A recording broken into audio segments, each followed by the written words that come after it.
It's kind of weird. You post a few videos on YouTube that show you barely know how to ride a bike, then some guys assume you must know a lot. So I get asked things like, will the reticulated turbothruster 2000 fit on my Royal Enfield? Or, will toothpaste in my engine oil really result in whiter gear cogs or not? To which of course I reply, and excuse the French, fucked if I know. Anyway, many have asked for my opinion on steering stabilisers, to which of course I reply, fornicated if I know. I've never used one, but I can Google this and tell you steering stabilisers claim to provide better handling for your bike, particularly at speed and when hitting obstacles with the front wheel.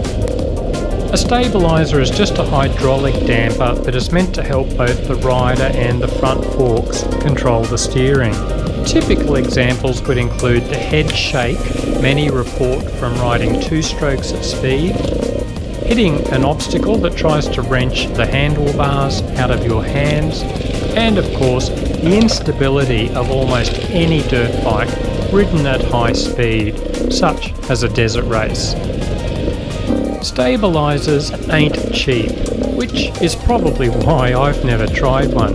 They can take a fair amount of time to fit. Some even need the front end of the bike to be taken apart first. Some fit under the bars, some fit over the bars. Manufacturers like Fastway offer both, and also 2-piece versions which apparently make installation very quick and easy. Of course, stabilisers do raise the height of the handlebars, although some are designed to still keep the bars quite low, which may be an important consideration for shorter riders. Hey guys!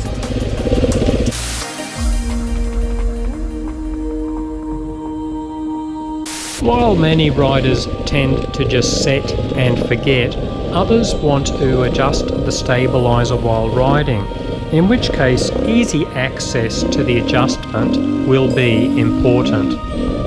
Any drawbacks with stabilisers? They aren't very heavy, but the weight is up high, which multiplies any effect it has.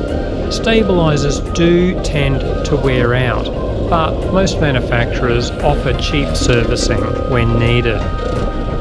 The million-dollar question, should you buy a stabiliser? Try getting your bike set up correctly first.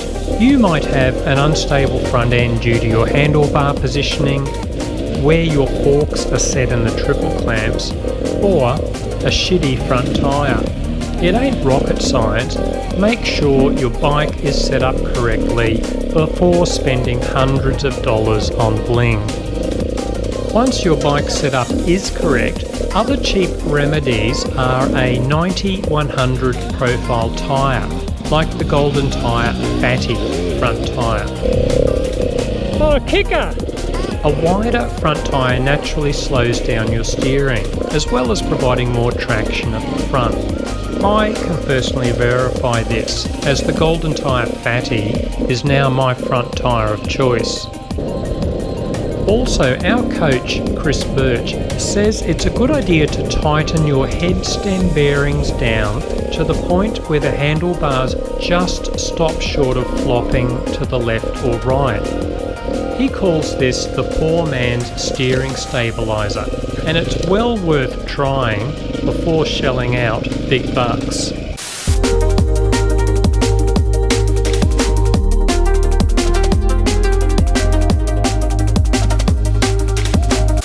So who does use steering stabilisers? Most desert racers love stabilisers, as do many enduro riders who are hitting obstacles at high speed that keep deflecting the front wheel.